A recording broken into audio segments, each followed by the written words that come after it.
Poursuite de l'affaire qui oppose le ministère public près la cour d'appel de Kinshasa-Gombe, réunis en audience foraine à la prison centrale de Makala au prévenu Kayombo Kayan Jean Bosco, ancien directeur général de la Société nationale d'électricité, Mouteba Malekane Justin, directeur financier à la SNEL, et Kiseme Moutouale Charlotte, coordonnatrice de la task force à la SNEL pour détournement des deniers publics. Des faits qui se sont déroulés entre début 2020 et septembre 2022.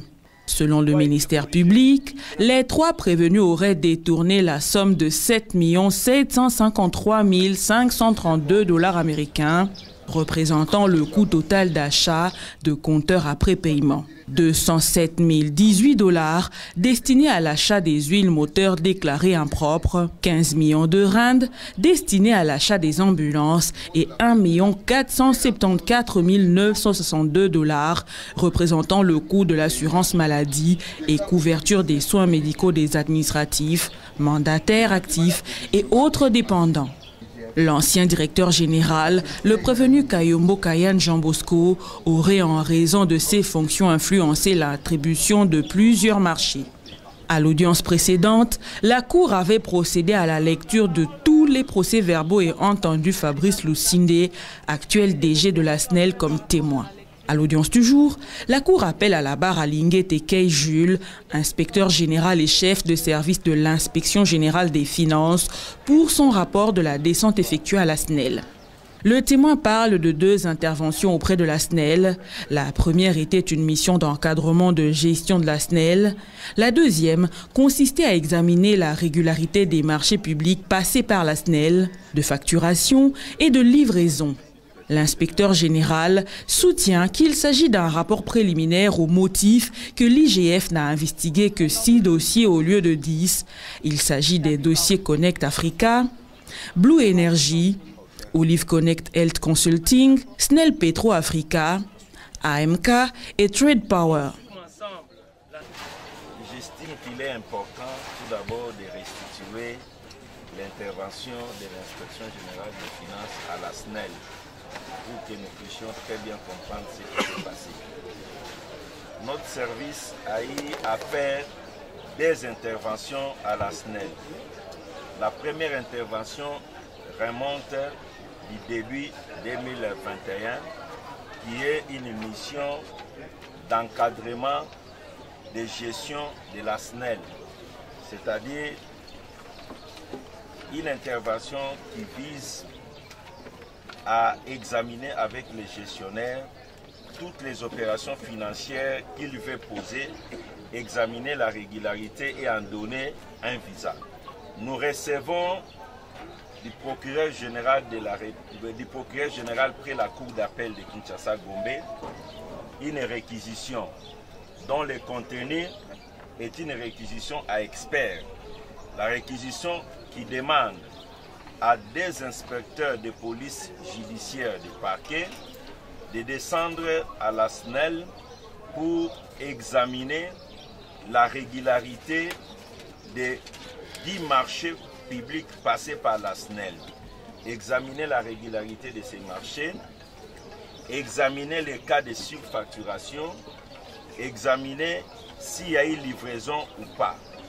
Dans cette réquisition qui devait être exécutée par des inspecteurs judiciaires du parquet, le procureur général près la cour d'appel de Kinshasa-Gombe demande que ces deux inspecteurs judiciaires soient accompagnés par des inspecteurs de finances comme experts. Sur les 10 dossiers demandés en investigation, 6 dossiers ont été investigués et il y a 4 dossiers qui n'avaient pas encore fait l'objet d'investigation sur l'ensemble de la République. Et c'est pour cela que le rapport il est préliminaire parce qu'il ne contient pas l'ensemble des missions, l'ensemble des tâches qui avaient été confiées à l'inspection générale des finances au travers des experts requis. Il y a premièrement les dossiers Connect Africa. Il y a les dossiers Blue Energy. Il y a les dossiers Olive Health Connect Consulting. Il y a les dossiers SNEL Petro Africa. il y a les dossiers AM-Card et les dossiers Trade Power. 6 dossiers clôturés. La Cour demande ensuite aux témoins la raison pour laquelle les rapports à mi-parcours n'ont pas été soumis à un débat contradictoire par rapport aux personnes mises en cause. Le témoin soutient que la procédure lors d'un contrôle de gestion consiste à collecter les données, les traiter et relever les irrégularités qui sont à leur tour communiquées aux contrôlés qui disposent d'un délai de 10 jours pour faire parvenir un avis motivé. La procédure propre à l'inspection générale des finances lors d'un contrôle de gestion, nous collectons les données, nous les traitons et nous relevons les irrégularités.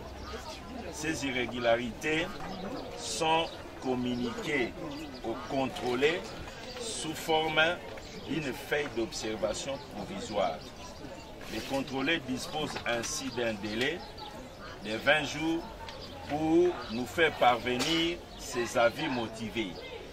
Lorsque nous avons les avis motivés du contrôlé, nous organisons un débat contradictoire autour de nos observations provisoires et de ces avis motivés. À l'issue de ces débats, nous faisons un procès verbal de débat contradictoire qui est un procès verbal administratif. Après cette étape, nous tirons de notre intime conviction les conclusions. Et ces conclusions sont signifiées aux contrôlés en termes d'observation définitive. De ces conclusions définitives, nous décelons les faits infractionnels et nous usons de notre qualité d'OPJ pour élaborer les notes d'OPJ à la disposition du parquet pour mettre la personne au parquet. Ça, c'est la procédure propre de l'inspection générale des finances. Mais lorsque nous agissons par réquisition à experts, dans le cas d'un dossier ouvert déjà par le parquet, nous ne pouvons plus mener une instruction parallèle au parquet. La Cour appelle ensuite le renseignant Lucine de Fabrice, actuel DG de la SNEL, et l'interroge sur le contrat relatif au recrutement d'une firme spécialisée en soins de santé. Le renseignant affirme s'être rendu en Afrique du Sud en 2018 à la demande du prévenu Kayombo Kayan Jean Bosco en compagnie de 4 autres directeurs de la SNEL dont les missions étaient différentes les unes des autres. Il soutient n'avoir pas été associé aux décisions ayant trait au choix des firmes avec qui l'ancien DG a signé des contrats. À la demande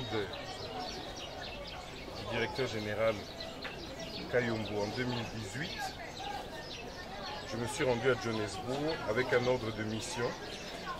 C'était sur sa demande ou bien sur décision du conseil d'administration? C'était à ma connaissance sur sa demande. Je me suis rendu avec un ordre de mission dont l'objet était contact avec les organismes d'assurance santé. Et j'étais rendu chef de mission d'une délégation constituée de 4 autres directeurs de la SNEL, M. Faustin Solomo Assoyo, directeur des ressources humaines, M. Johnny Katina Kambale, conseiller ressources humaines du directeur général, M. Puerfuelo Fumumbala, médecin directeur, M. Eric Ngoy Kayombo, président de la délégation syndicale. L'objet de leur mission était différent du mien. L'objet de leur mission, c'était prospection et sélection de différents assureurs capables de garantir la couverture médicale en soins de santé pour le personnel et les ayants droit de la SNEL. Donc nous nous sommes rendus ensemble, tous les 5, à Johannesburg. À notre retour de mission, un rapport de mission a été rédigé en date du 2 mars.